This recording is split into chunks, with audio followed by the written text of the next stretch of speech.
Ocho. And this is Tree Podcast. Let's get it. I'm back. It looks like I'm on vacation, but that's because I be tripping. You feel me? Thank you for tuning in. Tatum Floyd, last week he said, good stuff, boys. Like always, I wish there were more trades. I mean, there was a lot. A lot. We'll send you a link if you want. But there was still a ton, of course. What was your favorite trade? My trade, even though it didn't go well for him yesterday, it's Robbie Anderson. I feel like he's another dynamic to that offense, but he just has to step up. Kyler's throwing him the ball. He just has to step up. But for now, it's him. What was his yard yesterday? I don't know, but he has so many drops. It was bad. He had like 2 drops. My favorite trade was probably like CMC to the 49ers from the Panthers.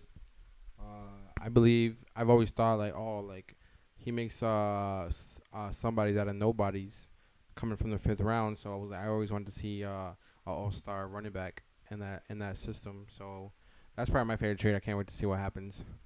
Robbie Anderson, if he was a quarterback, he would have been out of the league right now. 3 teams, like Ocho said, it really is on you. My favorite trade would have to be... Ooh, that's a good one. I say my favorite trade will have to be Hines to the Bills. Even though I despise the Bills, they're our rivals, I would say that trade fit perfectly because that's the missing piece. And I feel like when it comes with trades, it's all about just finding that missing piece that's going to like help you for the rest of the season. Raekwon to the Ravens and whatnot. But our boy, Zay Tibb, had a good hot take. This nigga said fire Bill Belichick. I need you. I don't know. Smoking penises. I don't know what's going on. I don't know why you would even mention that. I think I seen a article saying that your owner, I forgot his name. He said that if he doesn't do good this year, he's gone. I'm not sure 100%, but I seen one article. I was saying, so you guys agree? Like, absolutely not. He's the greatest. He's the greatest quarterback. I mean, he's the greatest coach of all time. Why would you fire him? Why? No one has more Super Bowls than him. Why? Knowledge. Why? Influence, power. Why? And respect. That's the main thing. He knows the game of football. I agree. I feel like if it wasn't for him right now, these Patriots teams will get blown out of the water. Any other coach. Yeah, absolutely. Because like anytime a coach loses their goal of a quarterback, that's it. Like that team's done. Mm-hmm. But somehow these Patriot teams are still winning. Great defense still winning games. Rudy made a good point about every time a GOAT quarterback leaves a team, they become trash. So, and Belichick still having this team in competition against teams they should not even be close with. So you got to give that man his credit. Do not fire him. Please don't fire him, Robert Kraft. Speaking of firing, Frank Wright, the former head coach of the Indianapolis Colts, has just been released. For the time being, Mr. Jeff Saturday, he will be the interim head coach.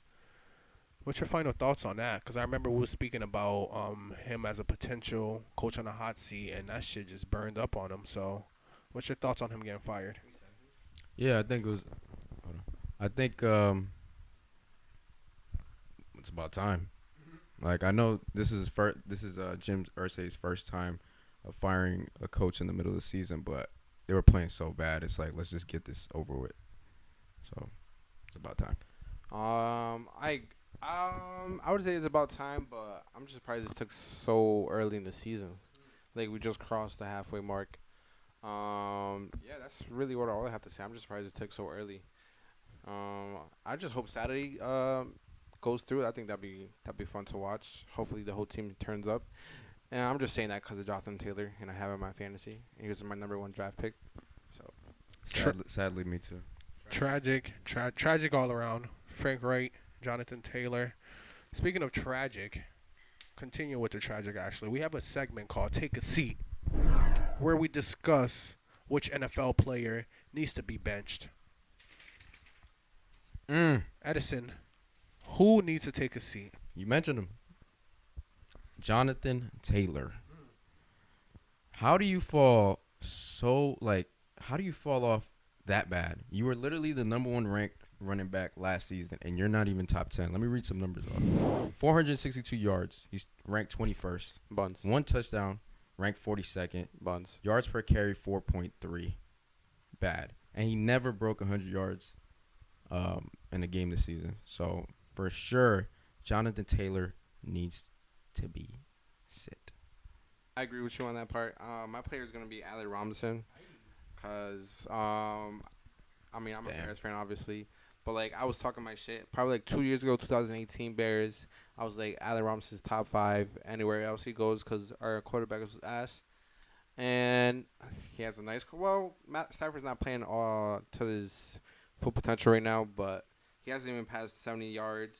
It feels like 2021 Allen Robinson, he looks so out of it. So I just need to let him sit, cause he just robbed the Rams for some cash.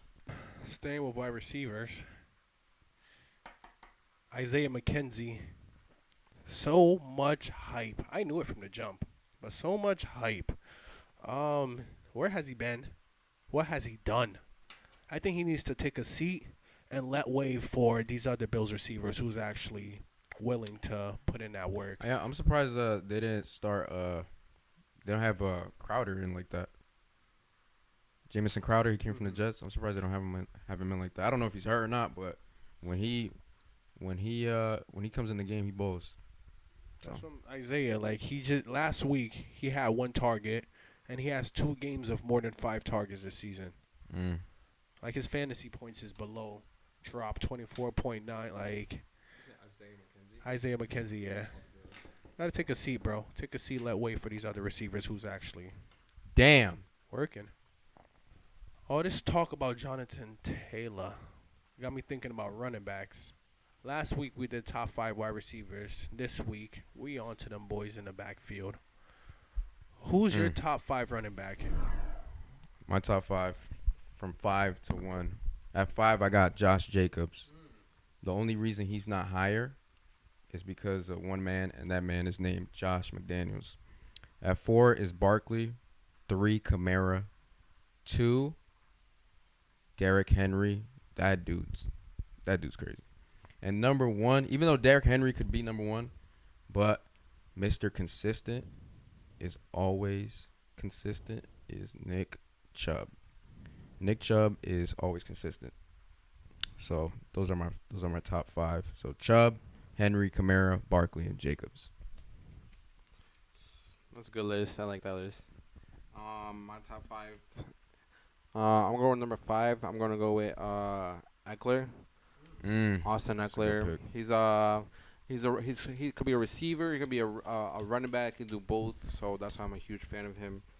Number 4, I'm going with McCaffrey. Another running back can do both. Pretty injury prone, but this year he's playing phenomenal. So I'm really excited what the 49ers are gonna do with him. Number 3, I'm gonna go with Saquon Barkley. He just like I love how he's playing right now. Seems to revitalize this team, and they seem to group up around him. So I really love that for them. Number 2, I'm gonna go with Nick Chubb for me. He's just a nasty back. He doesn't really go out for passes like that, but hey man, every time he runs, I get a Chubb. Number 1, I'm gonna go with Derrick Henry. So King Henry, number 1, because he's unstoppable. He really is. They call him King Henry for a reason. We talking about this season, right? Yeah.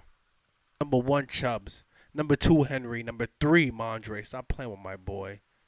Number 4, Saquon. And number 5, Kamara. Stop playing with my boy. Okay. We talking about this season. My boy coming off the bench after Harris is still putting up 100 yards. Catching it, too. Running dudes over. We here. We look forward to week 10. Dang, it's already been 10 weeks. We look forward to week Crazy. 10, and we begin this Thursday when Atlanta goes down to Carolina and take on. Is it still P.J. Walker? That's Yes. a bad man. They I want to see him in prime They time. announced it today. Falcons and Panthers. What's happening? The Falcons just came off of a loss, And also, the Panthers got blown the f out, and I think they fired 2 coaches. Yeah, they fired the D line coach and cornerbacks coach. I think, but That's about time too. I'm, I think the ability to run. I think the Falcons should beat the Panthers. Yeah, Mariota, a dual threat in a way, dual threat quarterback, and you have Tyler Algieri. Yeah, Jared. Yeah, the running back. He had 99 yards last week, and you got Cordell Patterson back. So, I think the Falcons will win this convincingly. And the Panthers don't know what the f they're doing. All these quarterback switches, they don't know what they're doing. They don't. Receiving core is not attractive. You only have DJ Moore. Yeah, Falcons taking this one. I think the Falcons are gonna take it too, especially since they're first in the South right now. If they don't take it, the Bucks may take it Sunday. So I feel like I do like their weapons. I just feel like they need to throw to the tight end more, Pitts, and then yeah, I think Falcons definitely take that. It's definitely a clean sweep in terms of who we agree with that's winning. Edison made the main point. This is just really about the Falcons winning convincingly because they have no business losing to this team. And then also, too, my homie PJ Walker, bro, just go and add more to your highlights because this team's not going anywhere. You know this is your only opportunity right now, so just go pad that resume. You feel me?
Before we even begin, I was going to say both these teams are overrated. The Chargers clearly are, but the 49ers, they're really right where they need to be. I forgot they had CMC, Debo's coming back. So, like, this is a game where we start to see they really begin to, like, gel together and just be that dominant team. Because, like, honestly, their only real competition is the Seahawks. Cardinals, they really don't know what they're doing either. They're still trying to figure that out. D-Hop's trying to Who get would have back thought in. that So, what? the Seahawks would be, you know, I in it? That was crazy. I slept like a baby on them. Yeah, same. Monday night, Commanders take on the Eagles. I don't see that game being exciting. This is probably the only excitement you're really going to see from that. Bruh, come on. It's gonna be the Eagles are 10-point home favorite. It's gonna be a scrimmage. The Eagles it's just gonna be a scrimmage. I know the Commanders have some fight, but the way the Eagles look, it's gonna be a scrimmage. I got the Eagles plus 20. Eagles plus 20. Let's do it. That's wild. I have a little bit more faith in the Commanders. I don't think they're gonna win it, but I think it's gonna be a little bit more competitive than we think. Because the Texans kept it pretty close. This might be Brian The who? Robinson. The Texans. Okay. We did All right. first half. You know what I'm saying? It No, was no, 14. yeah. No, I misunderstood it. And then, but I feel like Commanders. This might become Brian Robinson's coming out party. because Damian Pierce was running all over them. So maybe Mm. Robinson might have a chance. And Commanders have a way better defense than Texans. So there is a scenario where Commanders take it. But in all actuality, like the way it's looking like, the Eagles definitely got it. And it seems like the Commanders have more confidence in Heineke Hell than they yeah. do in Wentz. I mean, So shock you. I can see that, but let's see. I'm kind of hoping for it. Yeah, I like Heineke. He brings a lot of energy to the offense. It felt dead when Wentz was there, and him and McLaurin have a good connection. So yeah, I feel like Yeah. Because nobody wants to see my homie Wentz win. All haters. All haters. You said Wentz? Yes, Carson, stop playing with him. The reason the Eagles are going to blow out the Commanders is because of them being so close against the Texans. This is a game where, Edison said earlier, it should be a convincingly win because they have no business being close to these dudes. They're 8-0. They're at home. You barely beat the Texans. Like, bro, like this is, and you're on prime time. Like, this is the game where you establish yourself, put your pecker in the ground, and show everybody you're daddy. Not only in this division, but the NFC, bro. Stop playing. Eagles by 30. Wow. I want to say Eagles by 7. Since everyone's Okay. going so So tremendous. 7, 20, 30. 1. Stop Max playing with the 10. boy. Max 10. Add that 1 because Jalen is him and he hurts everybody. Thank you for tuning in. As we close out week 9, look forward to week 10. As always, I'm 2. Mocho. I'm Rudy. And this is Tree Podcast. Please comment in the section so that way we can interact and bring these topics up next episode. You will see your info. Yeah. Follow us on TikTok, Instagram. We just got a Twitter and Facebook. We love to interact with the fans, so if you guys want us to talk about certain things, just comment. Or Exactly. you can even message us. So, yeah, it's lit. Mazzy started singing. I got nothing really else to say. It's just like I just can't wait for football again. It's gonna be exciting. Justin Fields is here. That's all I gotta say. He is. What was your nickname for him on Twitter? Oh, Justin Fields. And that goes to say, honestly, by next year or the year after, he will be the next Jalen Hurts, and the Bears will own that NFC North Division. Damn. Both number 1 for a reason, and we out. I'm too much. Ocho. Rudy. It goes down in el barrio. Hit him shot, dale rápido.